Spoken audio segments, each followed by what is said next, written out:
All right, on the 5.3, what I usually use is this set right here. It's a 3-jaw deal. It's got like the hook on it where it catches, and use this thing and thread it in, and then that works to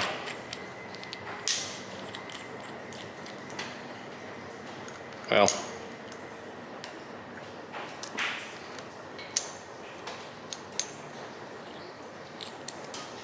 this one actually has that piece in it, but it threads in so far it's got like the extension piece to push with. So all right, let's pull that pulley off.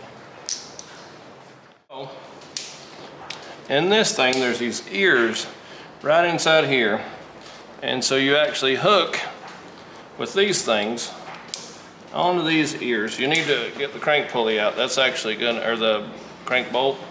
That's actually where you're gonna hit your centerpiece, is gonna be on that crank bolt. All right, so you get that thing where you want it, and you're gonna take these 3 jaws. You're gonna reach back in there and hook it to these 3 little hooks, 3 different locations. And it's kind of awkward to get where you want it. So, get them. You want to try to get your bolt out as far as you can. It's less turning you got to do once you get it locked in.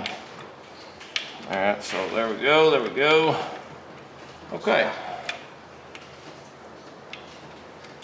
And you want to, once you get everybody locked in there, all 3 of them locked in, you go in with your piece here, your center deal, and that will actually make contact with the surface of the crank bolt. And so when you make that contact,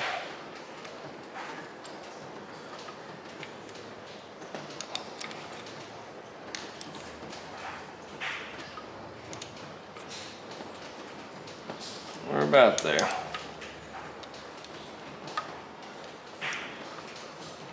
All right, we're getting there.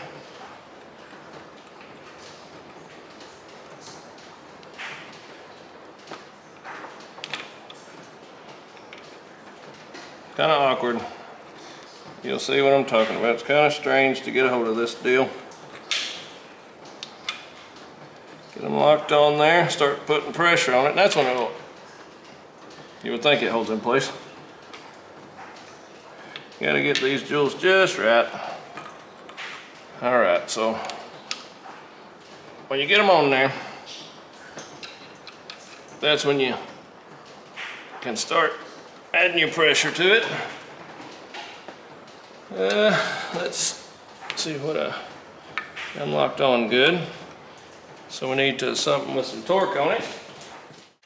All right, so we're just gonna have to do a little bit at a time.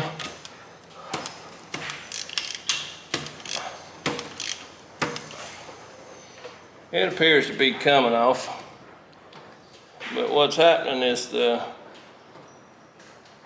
bolt itself's turning with us. I was trying to figure a way to keep that from happening. This thing has some accessories with it, but I'm not seeing anything that's going to allow that to keep from turning. Now,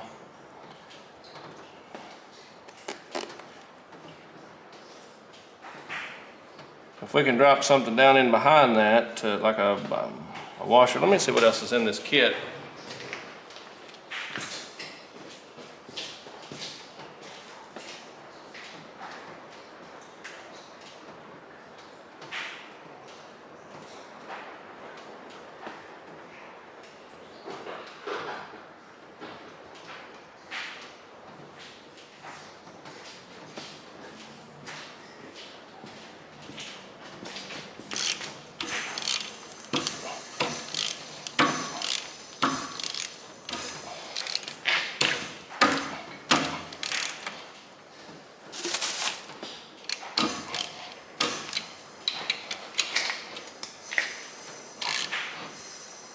Yeah, we're coming off. It's just slowly but surely.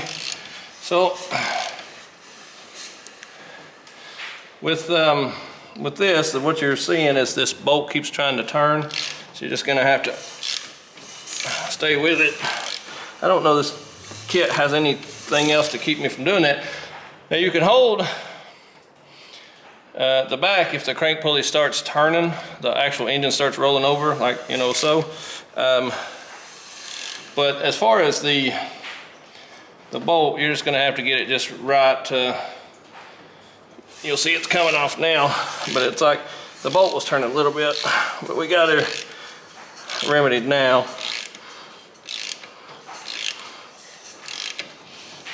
We're almost off. Pretty close. All right, now we're gonna have to back off because my bolt's just about maxed out here. So we're there pretty much. All right, so let's see. We get that last little bit.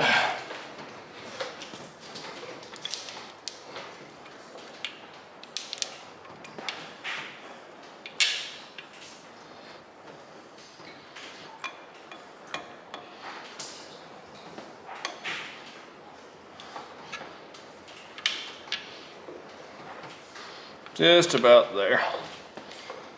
So, as you can tell, not everything's easy. You're gonna have to work for some of this. This isn't,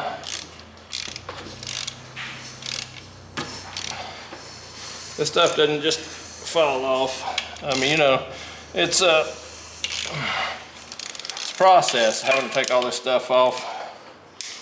We want everything to be as easy as it possibly can, but it doesn't always happen that way. So, got a little more to come off a wheel haver. Let me get something here. All right, I couldn't figure out what appeared to be the right piece to this pulley. I dug through it and I didn't see anything. I researched the kit, and maybe it's missing something, maybe I'm doing something wrong, I'm not sure. But there's more than one way to skin a cat. All right, so what I did, got a socket with a bolt in the back. So what I'll do is I'll put that on the end of the crank. All right, so what that'll allow me to do, this end will land here on the back of that bolt so it doesn't run in the back of the socket and damage my threads on my piece here.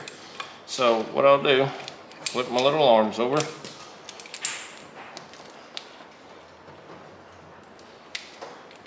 Back this jewel out here. And sometimes you'll see, sometimes you got to do things to make stuff work, and for some reason maybe my brain's failing me at the moment or something, I don't know, but I can't see what belongs in this kit to make this piece work. All right, so we're gonna do that, boom, boom. All right, hook our piece on. Gotcha right there. Oh. And like I said, this is an awkward little contraption anyway, so it's definitely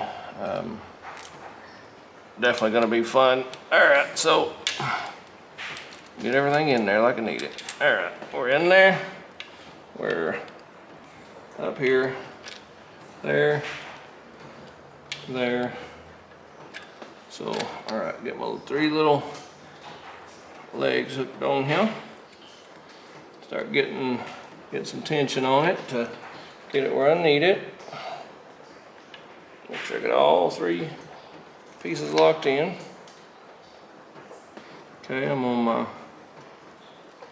little bolt. All right, we got tension on it.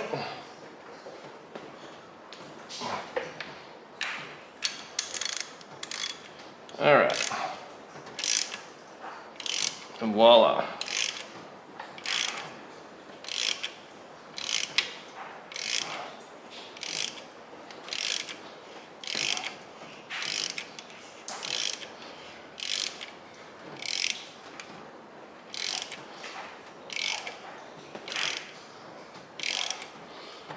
She's almost off. Recheck everything. Grips are on. There we go. And here she comes.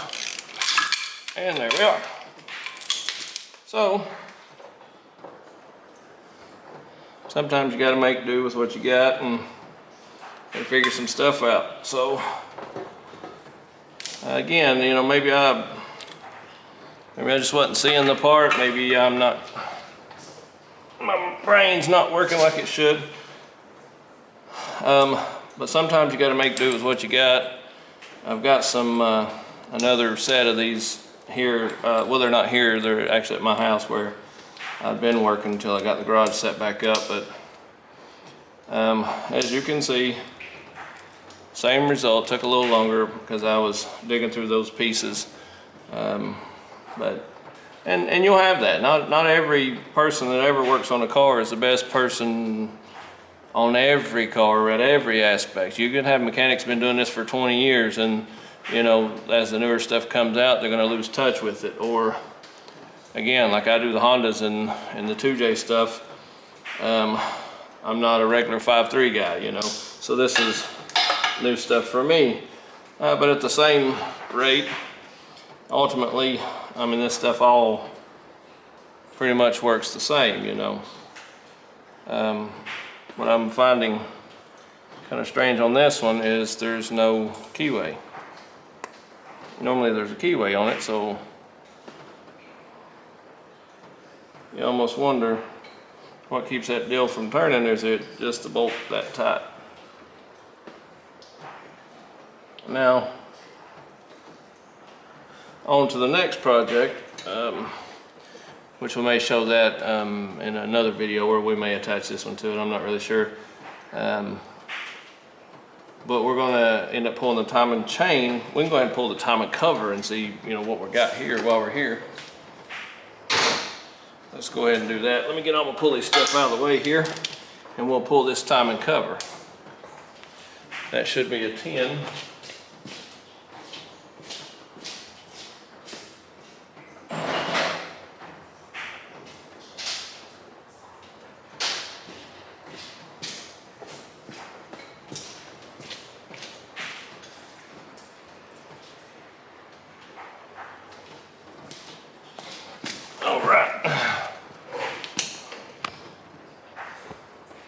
Now we'll go on to this timing cover here and kind of see what we got going on while we're right here.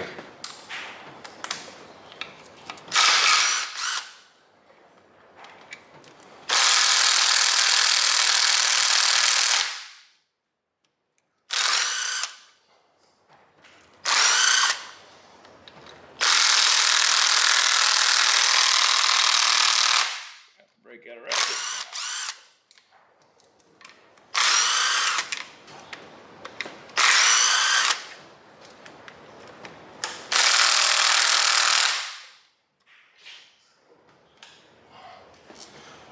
And that takes these little bolts, and you can see they're rusty, so you know, you wonder what kind of shape this thing was in, you know, before they rebuilt it. But this takes 1, 2, 3, 4, 5, 6, 7, 8 of these bolts, 10 millimeter. Let's get the last two out.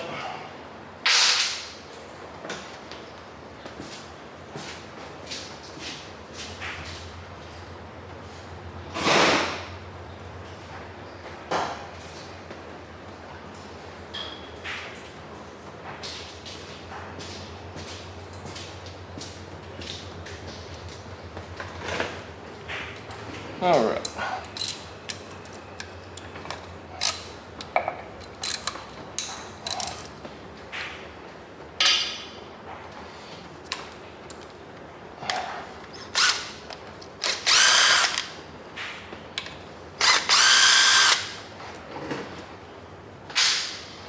All right, let's see what's behind this jewel. All right, there's our oil pump. And there's our timing set. So you can see it's a brand new timing set in this thing. So that way the guy that we got this thing from, he wasn't necessarily being untruthful about the build, you know, so.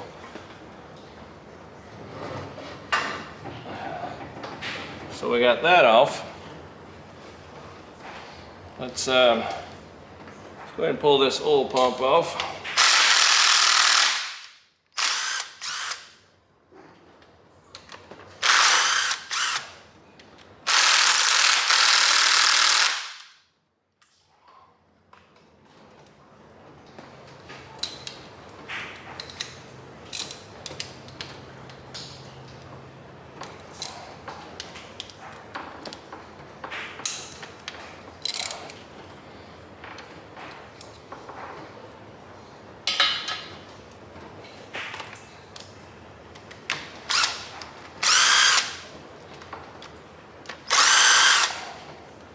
And your oil pump has 4 10mm bolts holding it on.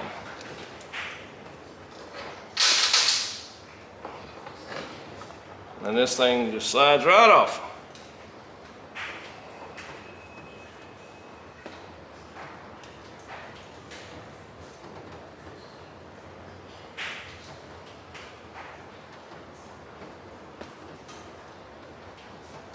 Now this is a M295, so it's a, I'm thinking this is a standard AutoZone replacement, or I'm not sure of the brand, but I'm pretty sure, or it's not AutoZone, it's a,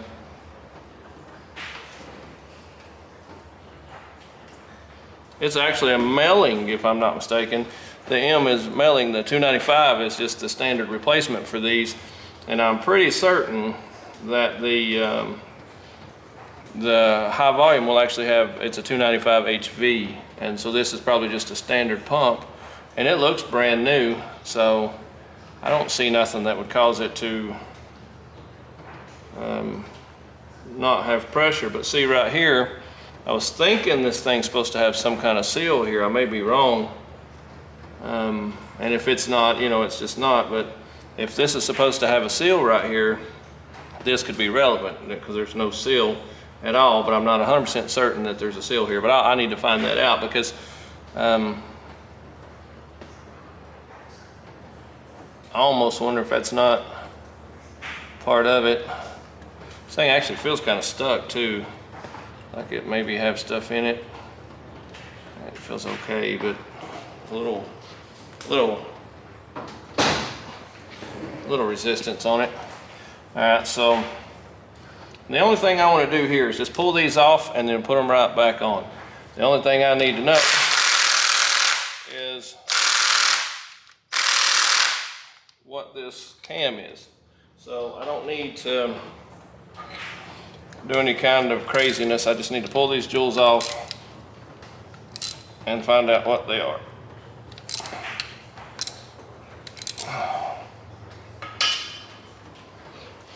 See what this cam is. The wear on the cam's pretty good. You can tell there's hardly no miles on this engine. Or not the cam, the gear, the crank gear. Looks pretty good. There's no kind of damage. Everything looks good.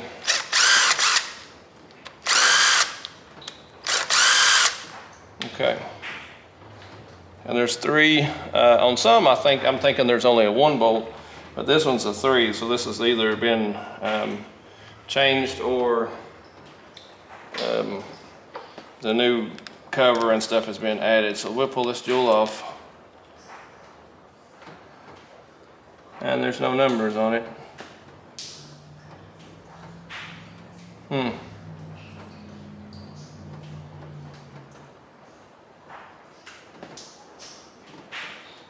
Maybe it's on the other end.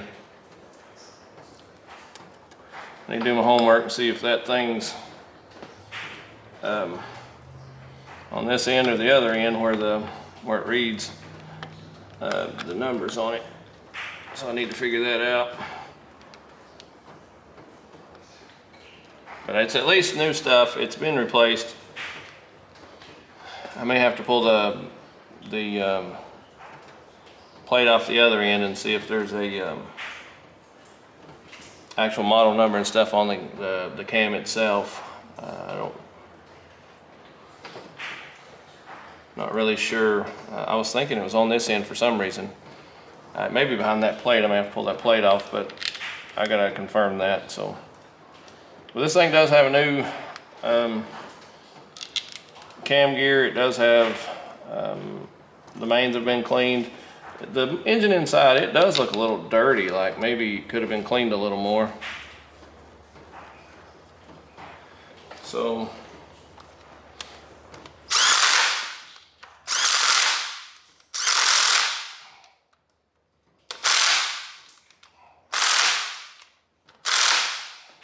so we'll stop right there, and we at least know there's a new cam gear on this thing. We know the chain's new.